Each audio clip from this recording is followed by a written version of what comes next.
Myra media Amar welcomes political analyst K S Prasad. నమస్తే sir. నమస్తే అండి. సార్, రీసెంట్గా విజయవాడలో వచ్చినటువంటి వరదలు, కృష్ణానది బ్యారేజీలో, ప్రకాశం బ్యారేజీలో వచ్చినటువంటి పడవలకు సంబంధించి గత 10 రోజులుగా పెద్ద ఇష్యూనే అవుతుంది.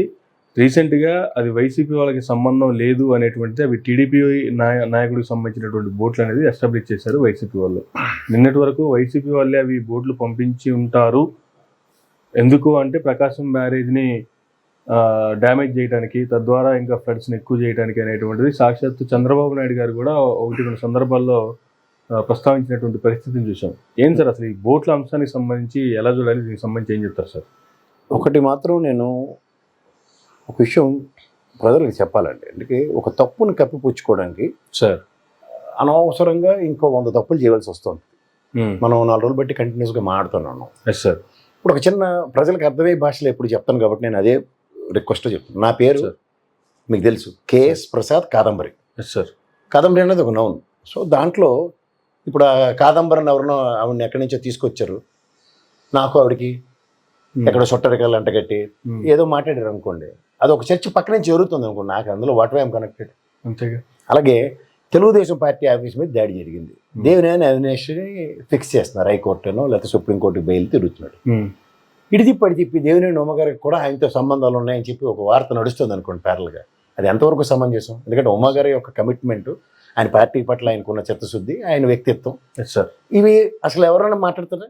అంతేగా. అలా సబూ సందర్భాలైన అంశాలను తీసుకొచ్చి ఇప్పుడు తలసిల రఘురామ సొట్టం అంటాడు ఒకటి, అకౌంట్ చేయడం ఒక బంధువుని, ఈ చౌదరి అంటే లేకపోతే బేపనోళ్ళైనా లేకపోతే కౌంటోళ్ళైనా రాజులైనా ఎవరైనా ఎవరికోడికి ఏడో దగ్గర బీరకాయ సొట్టరికాయలు ఉండకుండా ఉంటాయండి. పట్టుకొని తీసుకొచ్చి వాళ్ళు అది ఒక చర్చనీయాంశం చేస్తే బోట్లు, గేట్ల దగ్గర బోట్లు ఏదో అక్కర్లేదు. ఆ రామోజీ పేపర్లో రాసిన వార్తలు చూడండి ఆయనవి సార్. 5 బోట్లను ఒక వార్త రాస్తాడు, ఆడ కింద సిటీ ఎడిషన్కి వచ్చాక 3 బోట్లు అని రాస్తారు. ఏది వాస్తవం? గతంలో ఇప్పుడు మళ్ళీ మనలో అనమాట ఆ 45 సంవత్సరాలు బట్టి ఆ గేట్లు మార్చలేదు ప్రాజెక్టులు, Prakasam barrage. You know what is their minimum tenure? 25 సంవత్సరాలు. నేను మొట్టమొదటి నుంచి మొత్తుకుంటున్నాను, కృష్ణా రివర్ బోర్డు కానీ గోదావరి రివర్ బోర్డులు కానీ మనకేమైనా అలర్ట్లు చేసాయా? లేదు సార్. కేంద్ర ప్రభుత్వం ₹1 విధిలించింది, మనం పాపాన పోయిందా? ప్రాథమిక అంచనాలు రాష్ట్రాల నుంచి ఇస్తుంటే గతంలో హుదూద్ తిత్లీ తుఫాన్లకి 10,000 కోట్ల పైచీలకు అంచనాలు ఇస్తే అలా మమా అనిపించి 1000 కోట్లు ఇచ్చిపోయారు. కానీ తక్షణ సాయం అన్నది, ఎందుకంటే disaster management will fall under central government. తెలంగాణలోనూ లబో దిబో అని మొత్తుకుంటున్నారు రేవంత్ రెడ్డి గారు. చంద్రబాబు నాయుడు గారు అయితే 10 రోజులు బట్టి పాపం ఆ నీళ్లలోనే బురదలోనే ఆయనే ఉన్నారు. మరి ఎప్పుడు పడుకుంటారు, ఏం చేస్తారో తెలియదు. కానీ నేను అంటుంది ఏంటంటే, ఇవాళ మనకి ఎన్డీఏ కూటమని పేర్కొండి దక్షిణాది రాష్ట్రాల మీద వివక్ష చూపిస్తున్న బీజేపీ అంటే మాకు అన్ని రాష్ట్రాలకు సమానం అని కోడి కబుర్లు చెప్తాను ఎన్డీఏ బీజేపీకి. ఏం పాపం చేసాం మనం? ఇప్పుడు ఒక 1000 కోట్లు 2000 కోట్లు తక్షణ సాయం ఇచ్చి బీడీలకి సెన్నీళ్ళే కదా. అంతేగా. ఎన్డీఆర్ఎఫ్ బృందాలు పంపించమంటారు. ఎన్డీఆర్ఎఫ్ బృందాలు ఎవరి కోసం పంపించారండి? ఎన్డీఆర్ఎఫ్ బృందాలు వైజాగ్లో ఉన్న వాటిని తీసుకొచ్చి ఇక్కడ ఖమ్మంలో ఎందుకు ప్లాన్ చేశారు? ఇప్పుడు ఇవాళ ఎన్డీఆర్ఎఫ్ బృందాలు ఏలూరు తరలిస్తున్నారు.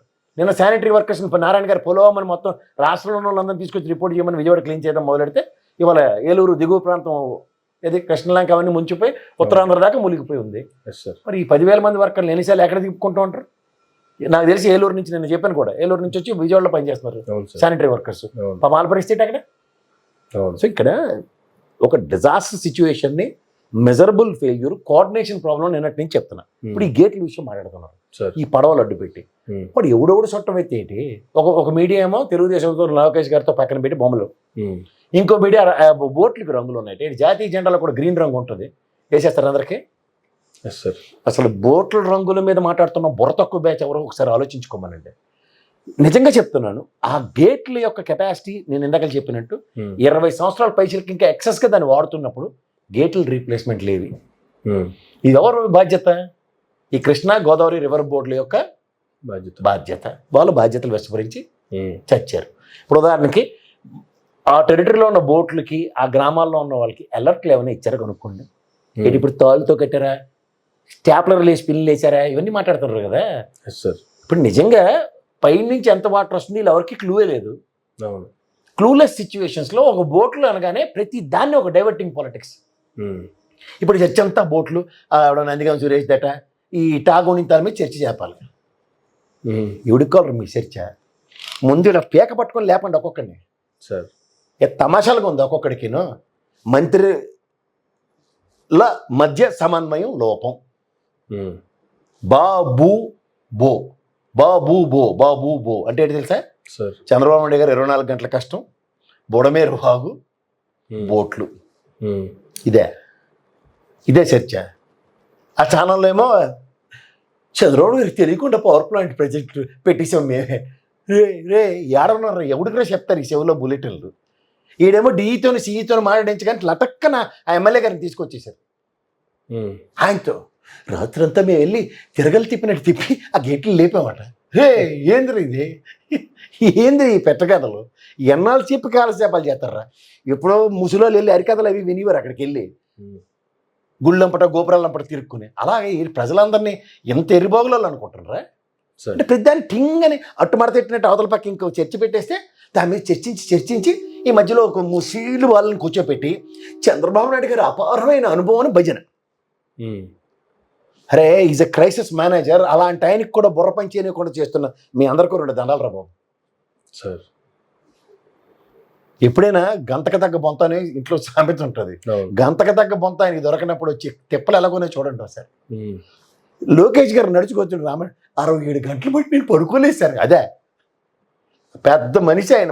అంత మనిషి 9 రోజులు బట్టి ఇవాళ 10వ రోజు అదే బురద లబ్బిల్లోనూ తిండి తిప్పలు మానేసి తిరుగుతుండ్రు. రాత్రి కూడా 12 గంటల దాకా ప్రెస్ మీట్లకే సరిపోతుంది ఆయనకి. నిజంగా మీరు అన్నట్లు ఎప్పుడు పడుకుంటున్నారో ఏం చేస్తున్నారో కూడా తెలియని పరిస్థితి. అదే చెప్తాను, ఇలాంటి వెనకాతల భజన బ్యాచ్ ఉంటే ఆయన మాత్రం ఏడు చేయగలుగుతాడు.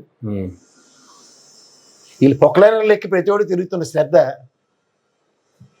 చంద్రబాబు నాయుడు గారు ప్రొక్లైన్ వచ్చారు కాబట్టి అందరు ప్రొక్లైన్. అంతే ఇంకా హోమ్ మినిస్టర్ గారు, మంత్రులు, ఎమ్మెల్యేలు. నిజంగా చెప్తున్నాను సార్, బుడమేరు వాగుకి వస్తున్న ఉపద్రవాన్ని నిలువరించడంలో యంత్రాంగం అంతా మెజరబుల్ ఫెయిల్యూర్ అయ్యి one and only man Chandrababu గారు రెస్పాండే పరిగెట్టుకుని వచ్చారు పాపం. ఆయన కూడా ఏంటి పేక మీద కత్తి ఇక్కడికి వచ్చిన తర్వాత ఆయన వచ్చారు. ఇప్పుడు ప్రతిదీ డైవర్టింగ్ పాలిటిక్స్ చూశారు కదా. ఆ పిఎస్ యూనివర్సిటీ తీసుకొచ్చి 5 ఏళ్ళు బట్టి జీతపత్యాలతో కూడా మాత్రం ఉద్యోగం ఇచ్చేశారు. ఆ స్కీమ్ ఏమైందిరా, స్కామ్ ఏమైందిరా అంటే దాని గురించి ఎవడు మాట్లాడరు. కోర్టులు ఎందుకు గమ్మున ఉన్నాయి నాకు అర్థం కాదు. ఇదే వ్యక్తి గత ప్రభుత్వంలో అమెరికా నుంచి తేలేకపోయినా మెజరబుల్ డిపార్ట్మెంట్స్ అవునా కదా, ఆయన తీసుకొచ్చిన తర్వాత ఇవాళ తీసుకొచ్చేసి రాచమర్యాదలతో ఉద్యోగాలు ఇచ్చేస్తుంటే ఏంటి ఈ ఆటలు? అంటే వీళ్ళు చేసినవి రైటు, వాళ్ళు చేసినవి తప్పు, లేకపోతే వాళ్ళు చేసినవి రైటు, వీళ్ళు చేసినవి తప్పు. అంతేకాని ప్రజాస్వామ్యంలో ఉన్నాం, ప్రజలకు ఒక ట్రాన్స్పరెంట్ సిచ్యువేషన్ ప్రజలకి ముందు పెట్టాలన్న బాధ్యత లేదా? 271 కోట్ల స్కామ్ అది స్కిల్ డెవలప్మెంట్లో. 56 రోజులు పైచీలకి చంద్రబాబు గారు జైల్లో ఉన్నారు. ఇవాళ ఆయన బెయిల్ మీద ఉన్నారు. వ్యవస్థ ఇలాగే పనిచేస్తుందా? ఇప్పుడు న్యాయ వ్యవస్థ ఈ సర్టన్ పర్సన్ రాని కారణంగా కొన్ని ప్రతిసారి వాయిదా వేసుకుని వస్తున్నారు అనుకుందాం. ఇవాళ ఆయన హ్యాపీగా రాజమర్యాదలు ఉద్యోగం చేయని తర్వాత సూమోటో కింద కోర్టు ఎందుకు రెస్పాండ్ అవ్వట్లేదు? అవ్వాల్సిన బాధ్యత ఉంది కదా, ఖచ్చితంగా ఉండాలి కదా. ఎందుకంటే ఇప్పుడు నాకు తెలిసినంత వరకు నాకున్న అతి తక్కువ అవగాహనతో చెప్తున్నాను, గౌరవ సిఐడి పరిధిలో ఉన్న కేసులు కనుక ఆ సంబంధిత వ్యవస్థ మీద అనుమానాలు రేకెత్తే విధంగా ఉన్నప్పుడు ఖచ్చితంగా దానికి సిబిఐకి ఇస్తారు. గతంలో ఎన్ఫోర్స్మెంట్ డైరెక్టరీ స్కిల్ డెవలప్మెంట్ స్కీమ్లో ఇష్యూస్ మీద ఎన్ఫోర్స్మెంట్ డైరెక్టరీ రెస్పాండ్ అయిన తర్వాత కూడా స్టేట్ పోలీస్ ప్రొయాక్టివ్గా వర్క్ చేస్తుందని సిబిఐ ఇన్వాల్వ్ కాలేదు. ఇక్కడ వైస్ వర్సా సిఐడి పోలీస్ వ్యవస్థ వాళ్ళకి అబంధ హస్తాల్లో ఉందన్న దానికి సబ్సిక్వెంట్ పరిణామాల్లో వాళ్ళు దాన్ని సిబిఐకి ఎందుకు ఇవ్వలేకపోతుంది? ఈ డెవలప్మెంట్స్కి ఖచ్చితంగా క్వశ్చనబుల్ ఇది. అంతేగా ఏమనండి, నిజ నిర్ధారణ చేయమనండి. ఆ శ్రీనివాస్ గారు ఇవాళ గౌరవ న్యాయస్థానంలో ఆయనకి కాకుండా సరెండర్ కాకుండా డైరెక్ట్గా ఆయనకి పోస్టింగ్ ఏ ప్రాతిపదిక మీద? సరే, ఐఎమ్ నాట్ డినైయింగ్ దట్ ఈ మైట్స్ బి ఆయన రైట్ పర్సన్ అవ్వచ్చు, అది నేను మీరు కాదు కదా.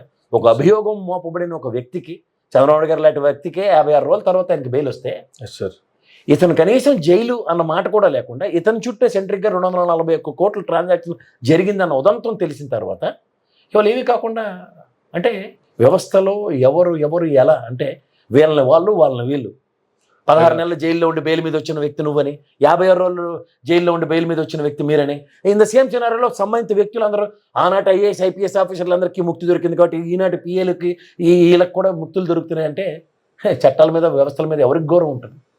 అంటే వీళ్ళకి నచ్చినట్టుగా టైలర్ మేడ్ సొల్యూషన్స్లా ఎలా జరుగుతుంది? ఎలా జరిగింది, ఈ మూడింటికి సమాధానం చెప్పాలండి. Yes sir. ఒక రాలేని నిస్సహాయ స్థితిలో వస్తే అరెస్ట్ చేస్తారన్న వ్యక్తికి ఇవాళ ఏమీ కాకుండా 5 సంవత్సరాల జీతభత్యాలతో గత ప్రభుత్వంలో దీనికి ఇప్పుడు అతనికి ఉద్యోగం ఇస్తూ గౌరవ న్యాయస్థానాలు ప్రతిస్పందించకపోవడాన్ని ఏమనాలి? అది మీకు నాకైతే జరుగుతుందా? 100% జరగదు కదా. 100% జరగదు. జరగదు కానప్పుడు మరి అలా ఎలా జరుగుతుందో నేనైతే ప్రశ్నించదలుచుకున్నా. మా అయితే తిడతారు, దొరికితే తంతారు. నేను సిద్ధపడే ఉన్నా సార్. ఎందుకంటే చంద్రబాబు నాయుడు గారిని జైల్లో పెట్టి బెయిల్ రాదు అని చెప్పిన వాడిని నేను. ఎందుకు రాదు అంటే ఆయనకి హెల్త్ గ్రౌండ్స్లో వేసుకుంటే 3వ రోజు బెయిల్ వచ్చేది. వాళ్ళ చేతకాంతనంతో 17A సీని క్లాష్ చేయించుకోవాలని చెప్పుకుని సుప్రీంకోర్టుల దాకా వెళ్ళి దాని మీద అయితే బెయిల్ ఉంది. మెరిట్స్ మీద అయితే బెయిల్ రాలే, మెర్సీ గ్రౌండ్స్లోనే బెయిల్ వచ్చింది. ఇది నేను ఎప్పటి నుంచో చెప్తున్నా, ఇప్పటికి కూడా దానికి నేను కట్టుబడి ఉన్నా. ఈ విషయంలో అంత మనిషికి మెరిట్స్ మీద కాకుండా మెర్సీతో కన్సిడరేషన్ వచ్చిన ఉదంతంలో ఈ వ్యక్తి చుట్టూగా తిరిగి దగ్గర అంటే ఆ రోజు ఇదే వ్యక్తి కనుక దొరుకుంటుంటే నిజ నిర్ధారణ జరుగుంటే చంద్రబాబు గారు లాంటి వ్యక్తికి తెప్పలు ఉండకపోయిందని కదా. అంతేగా. సో దీని మీద గౌరవ న్యాయస్థానం చేతకన్నేసి చూడకుండా వాస్తవాలను ప్రజలకి పరిచయం చేసే కార్యక్రమానికి తెరలేపుకుంటే ఇది సిఐడి పర్వ్యూలో ఉన్న కేసు కాబట్టి it needs to be transfer to the respect to CBI. Yes sir. ఇది కూడా చర్చనీయాంశం చేయాలి. 1 year సెలబ్రేషన్స్ కి గిఫ్ట్ గా అన్నట్టుగా కరెక్ట్ గా 1 year నిన్న అనౌన్స్ చేయగానే సీనియర్స్ గారు వచ్చి ఆయనకి పోస్టింగ్ అంటే వీళ్ళే రిటర్న్ గిఫ్ట్లు ఇచ్చేసుకునే ఎంత సామర్థ్యాలు పెంచేసుకుంటే ఇంకా వ్యవస్థ గౌరవ న్యాయస్థానాల మీద సామాన్యులకి ఏ విధంగా గౌరవాలు పెంచగలరు? వ్యవస్థను నమ్ముతున్న వాళ్ళకి వ్యవస్థల మీద గౌరవం పోగొడుతూ సమాజంలో ఈ ప్రజాస్వామ్య విలువలను పరిరక్షించేది ఎవరు సార్? అంటే ఇది వ్యక్తిగత వ్యంజంటాలు తీర్చుకోవడానికి ప్రభుత్వాలా? చూస్తుంటే అలాగే కనిపిస్తాం. ఎవరు వస్తే వాళ్ళకి ఎవరి మట్టుకు వాళ్ళు రబ్బర్ పెట్టి చెరిపేసుకుంటారు ఎవరికి కావాల్సినట్టు. వాళ్ళు ఏదైనా చిన్నపిల్లలు రాసే హోంవర్క్ ఇది 5 సంవత్సరాలు మీ ప్రజాస్వామ్యంలో ప్రజా పరిపాలన అంటే మీరు చేసిన హోంవర్క్ రాంగు లేకపోతే రైట్ అన్నప్పుడు చిన్నపిల్లలు రబ్బర్తో చెరిపినట్టు మీరు 5 సంవత్సరాల్లో శిక్షార్హాలు కేసులు చుట్టూ తిరిగిన దాంట్లో రబ్బర్ పెట్టి చెరిపేసి వాళ్ళు ఏమీ కాకుండా ముందుకెళ్ళిపోయే పరిస్థితులు నెలకొల్పుతున్నారంటే ఏమనాలో నాకైతే అర్థం కావట్లేదు. కరెక్ట్గా 1 year అయిన సందర్భంగా ఆ రోజే బయటికి రావడం, ఆ రోజు వచ్చి మళ్ళీ డ్యూటీలో జాయిన్ అవ్వడం, ఆయనకి దీని వెనక ఏమైనా కథ ఉందంటారా సార్? కథైనా ఏదైనా నాకు అనవసరం సార్. ఇవాళ సంబంధిత న్యాయస్థాన పరిధిలో ఉన్న అంశాల్లో people can take decisions and people can dictate the set of democracy values అంటే ఐఎమ్ రియలీ సారీ. ఇది ఎక్కడ ఇది అట్లీస్ట్ రాగానే సిబిఐ వాళ్ళ కస్టడీలోకి అయితే తీసుకోవాల్సిన అవసరం వాళ్ళకి ఉంటుంది కదా.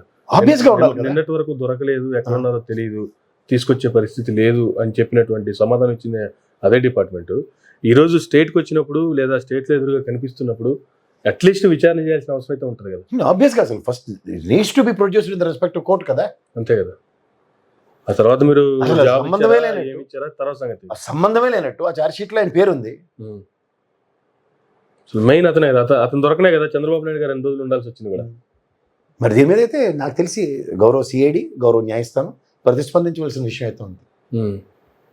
I'm seriously saying this, otherwise ఇంకెక్కడి నుంచి వస్తాయి వాల్యూస్ సార్?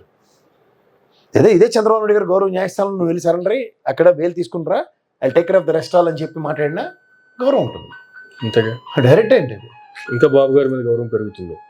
అంటే ఇక్కడ దీన్ని బట్టి నాకు అర్థమైంది ఏంటంటే అసలు ప్రభుత్వ అధినేత నాకు తెలిసి గౌరవ మెజిస్ట్రేట్ గారు లేకపోతే గౌరవ రాష్ట్రపతి గారు మెర్సీ గ్రౌండ్స్లో కన్సిడరేషన్స్ ఇస్తారని నేను చదువుకున్నా.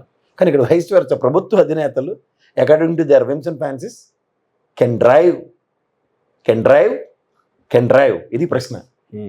And they can also decide ఇది సత్యశీలుడు అని. ఎలా? అతని మీద ఉన్నటువంటి సస్పెన్షన్ కూడా ఎత్తేసి తీసుకొచ్చింది ఉదంతం. అది ఎలా సాధ్యం అవుతుందో నాకైతే అర్థం కావట్లేదు. నిజంగా చంద్రబాబు గారు అసాధ్యాలను సుసాధ్యాలు చేస్తారన్నది నేను విన్నాను. కానీ ఇదే న్యాయస్థాన పరిధిలో ఉన్న వాటికి కూడా గౌరవ ముఖ్యమంత్రి గారి స్థాయిలో దానికి డిస్క్రిప్షన్స్ ఉంటాయా? ఇప్పుడు కల్లారా చూస్తున్నాం కదా, ఇంతకుముందు వరకు విన్నాము, ఇప్పుడు చూస్తున్నాం. నేను ఖచ్చితంగా నేను అడగదలుచుకున్నాను. నాట్ దట్ అంటే ఆయన విషయం కోర్టు పరిధిలో ఉందన్నది నేనే చాలా డిబేట్లో మాట్లాడాను. Yes sir. గౌరవ న్యాయస్థాన పరిధిలో ఉన్నప్పుడు what set of discretions for the respect to chief minister and గౌరవ న్యాయస్థానాలు ఎలా వెసులుబాట్లు ఇస్తాయి? అంతే కదా. ఆల్మోస్ట్ రెడ్ కార్నర్ నోటీసుల దాకా వెళ్ళాను ఇవి. అవును.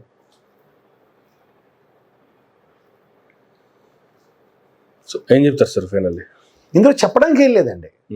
వ్యవస్థల మీద గౌరవం నాకైతే మొదటి నుంచి ఉంది, ఉండాలి కూడా. సార్ ఉండాలి అంటే వాటి మీద భిన్నాభిప్రాయాలు వచ్చే విధంగా ఇట్లాంటి సిచ్యువేషన్స్ డ్రైవ్ అవ్వకూడదు. ఇది ఆపాదించుకున్నప్పుడు ఎలా ఉంటుందంటే టేకిన్ ఇట్ యాజ్ గ్రాంటెడ్ అని ఉంటుంది ప్రతిసారి. అవును, ఇప్పుడు ఇది జరిగింది అనుకోండి సార్, ఇవాళ ఆయన డ్యూటీలో జాయిన్ అయిపోయారు, అంత what why these are all. ఇన్నాళ్ళు ఈ సిఐడి లేదంటే ఈ గౌరవ న్యాయస్థానం చుట్టూ చంద్రబాబు గారు లాంటి వ్యక్తి గౌరవ అపోజిషన్ లీడర్ ఆ టైంలో ఆయనే అంత చిక్కుకుని 56 రోజులు పైచిలుక జైల్లో ఉండి అంత ఇబ్బందులు పడి ఇతనికి ఏమీ కాకుండా రెడ్ కార్పెట్లో వచ్చాడంటే what is this? Where is red corner notice, where is red carpet? ఇది ఖచ్చితంగా ప్రశ్న సంధించవలసింది. కానీ ఇవన్నీ ప్రతిపక్షాలకి అవకాశాలు ఇచ్చినట్టు కాదంటారా? ప్రతిపక్షాలు ఏంటి సార్, నేనే ఉన్నా ఆఫ్టర్ నేనే ఒక చిన్న తుంబిరి కానీ నేనే ప్రశ్నిస్తుంటే మరి ప్రతిపక్షాలు అది down the line what will takes place అనేది కాలం నిర్ణయిస్తుంది. నేనైతే ఖచ్చితంగా చెప్పదలుచుకున్నాను, ఎందుకంటే గౌరవ న్యాయస్థాన పరిధిలో ఉన్నప్పుడు how people will get these set of discussions. Yes sir, whom so it may concern. అంతే. Thank you sir, thank you very much అండి. ఇదండి ఈనాటి ఇంటర్వ్యూ. మరొక ఇంటర్వ్యూలో మళ్ళీ కలుద్దాం. చూస్తూనే ఉండండి మెరా మీడియా.